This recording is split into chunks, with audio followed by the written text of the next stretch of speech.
의원이었습니다. 안녕하세요. 국민대학교 인턴 정혁진입니다. 매일 아침 타 방송사 경쟁 프로그램을 모니터하다 보면 황보선의 출발 새아침이 가장 공정하고 객관적입니다. 청취율 조사 전화를 받으면 황보선의 출발 새아침을 듣고 있다고 말할 것 같습니다. 황출세는 안 됩니다. 네, 자 이번에는 여론 좀 보겠습니다. 여론조사의 모든 것을 항상 속속들이 다 뒤져서 제대로 전해주는 분이죠. 배추도사입니다. 인사이트K 배종찬 뉴스장 전화 연결했습니다. 안녕하십니까? 안녕하십니까. 깜깜이 배추도사 배종찬입니다. 웬 깜깜입니까? 갑자기 오늘은? 오늘부터 이제 깜깜이 기간이거든요. 예. 오늘부터 실시되는 여론조사는 공표하지 못합니다. 아 그렇군요. 이제 어제까지 조사한 것만 앞으로 이제 발표가 가능합니다. 쓸 수 있다. 예, 그렇군요. 알겠습니다. 자, 먼저 뭐 재보궐선거 이제 엿새 앞인데 어떻습니까? 서울시장 선거 판세. 네, 발표 가능한 마지막 여론조사 결과 소개를 해드립니다. 리얼미터가 뉴시스의 의뢰를 받아서 30일, 31일 실시한 조사이고요. 예. 자세한 사항은 중앙선거여론조사 심의위원회 홈페이지에서 확인 가능합니다. 박영선 후보 36%, 오세훈 후보 57.5%.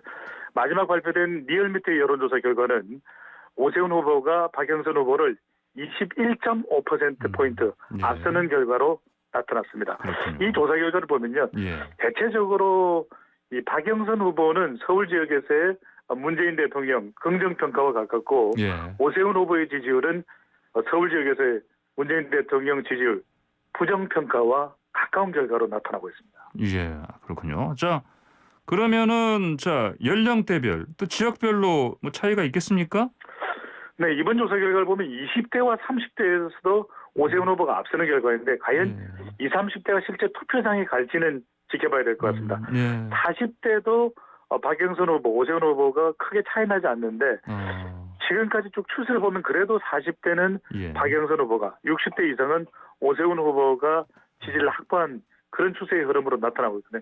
그래서 중요한 것은 50대다. 50대가 가장 중요한 것이고 서울의 4대 권역도 오세훈 후보가 앞서고 있는데 이 박영선 후보의 전략적인 요충지죠. 자신의 지역구였던 구로구가 이 서남권에 있기 때문에 특히 이제 서쪽, 특히 서남권이 중요할 것으로 보입니다. 오서방요? 네. 예, 알겠습니다. 자, 두 번의 TV 토론회 있었는데, 뭐 주요 쟁점상 간단히 좀 정리하고 넘어갈까요? 네, 명료하게 정리를 해드리면 박영선 후보의 선거 전략은 그대로 초지일관 유지되고 있습니다. 이 오세훈 후보의 내곡동 땅 의혹 제기고요. 오세훈 후보는 정반대입니다. 정권 심판 그리고 LH 사태를 계속해서 강조를 하고 있거든요. 이른바 박영선 후보, 오세훈 후보 모두 땅 선거가 되고 있습니다. 자, 땅 선거 지금 이렇게 서로 맞불을 놓고 있는데, 근데 좀 어떻습니까? 이제 어느 쪽에 전략이 좀 그래도 먹혀든다.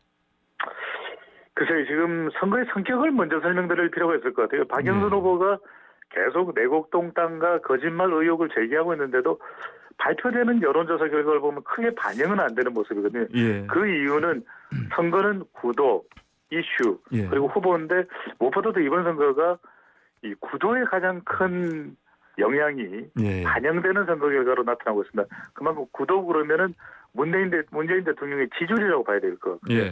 그러니까 이 정권 심판 성격에 상당히 무게가 실리는. 그래서 앞서도 말씀드렸지만 흥미로운 게 부산도 판세가 비슷합니다. 그러다 보니까 여당 후보는 문재인 대통령의 긍정평가, 또 국민의힘 야당 후보는 문재인 대통령의 부정평가 비율과 흡사하게 나타나고 있습니다. 자, 우리 보면 뭐 미국 대선에서도 그렇고 우리 샤이 보수라는 얘기는 들어봤는데 많이 듣는데 어떻습니까? 우리 이쪽 이번에 보궐선거에서 샤이 진보가 이게 뭐 어떤 변수가 될까요, 혹시? 있기는 있습니다. 그러니까 샤이 진보의 경우에는 조사에 참여를 했는데 지지하는 후보가 잘 모르겠다, 지지하는 후보를 잘 모르겠다라고 응답한 경우, 또 이제 조사에 참여하지 않는 유권자의 경우인데 이게 여론조사 결과를 분석을 해보니까 보수층보다는 진보층에서 그래도 무응답층이 많습니다. 샤이 진보가 있구나. 그러니까 이제 전체 100%로 환산을 해보면 대체로 한 9에서 10%포인트 되거든요. 근데 중요한 건 이겁니다. 샤이 진보로 하면 적극적으로 진보 성향이기 때문에 더불어민주당을 지지해 왔는데 최근 여러 가지 악재로 약간 지지를 좀 신중하게 주저하는 그런 태도로 보이는 것이거든요. 예. 그렇다면 이들이 과연 투표장에 갈 것인가? 샤이 진보가 선거에 미치는 향배는 투표소에 갈지 여부가 가장 중요한 관건으로 보입니다. 예. 자, 지금 부산 쪽 있지 않습니까? 네, 이쪽도 이제 박형준 후보에 대해서 의혹 이것저것 다 제기했고요. 뭐였죠? 그 LCT도 그랬고, 그다음에 네. 국정원 사찰 그건 관련해서 문건 관련해서도 그런데 어떻습니까? 네. 선거 판세에 좀 이게 영향을 부산도 줍니까? 예. 네, 부산도 지금 마지막 여론조사가 서울과 크게 차이가 나지 않습니다. 예. 리얼미터가 YTN, TBS의 의뢰를 받아서 28일, 29일 실시한 조사이고 자세한 사항은 중앙선거 여론조사 심의위원회 홈페이지에서 확인 가능합니다. 예. 더불어민주당 김영춘 후보 32.1%, 국민의힘 박형준 후보 51.1%, 거의 20여 %포인트 정도 차이가 나는데 예. 서울시장과 비슷한 결과가 나타나는 이유도 아까 말씀드렸던 대로 이게 후보 개인에 대한 평가라기보다는 구도. 지금 나오는 선거 여론조사 결과를 보면 예. 대통령에 대한 평가, 예. 이 성격이 상당히 진하게 묻어 나오는 결과로 나타나고 있습니다. 그렇군요. 자, 그러면은 또 부산도 아까 말씀하신 서울처럼 오서방 네, 이쪽이 핵심이다 봐야 되겠습니까?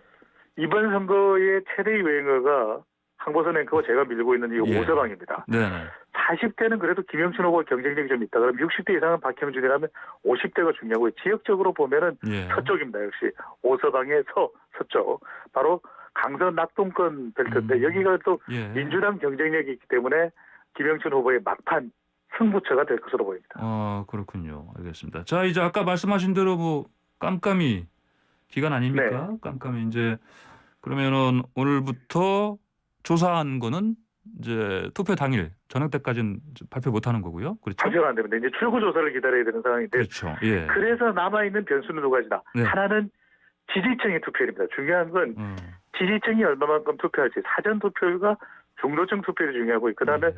자 깜깜이 기간 동안은 판세 예측이 힘들기 때문에 후보와 직접 관련된 치명적인 변수가 뭐냐. 네. 이게 변수도 그냥 변수가 아니라 예. 치변입니다. 치명적인 변수가 있을지 없을지 이것이 남아있는 며칠 동안 가장 중요해 보입니다. 치명적인 변수는 과거 사례 보면 주로 이제 어떤 개인, 가족 그 관련된 것들이 많지 않았습니까? 그렇습니다. 바로 그 네. 변수가 되겠습니다. 그렇군요. 알겠습니다. 오늘 말씀 여기까지 듣겠습니다. 고맙습니다. 감사합니다. 네, 지금까지 인사이트 K 배종찬 연구소장이었습니다.